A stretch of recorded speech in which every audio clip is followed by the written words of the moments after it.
Sir, in Budameru, we saw how drones were deployed. For cyclone also, do you think we will need some kind of special measures to be taken, for these kind of calamities to be averted and make it easier for the public?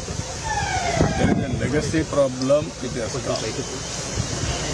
Today, this cyclone, if you see, we are having real-time governance. Tomorrow, I am going to explain to you how we are monitoring rainfall, flood management, even thunderbolt protection, deploying officers to last mile, and bring awareness.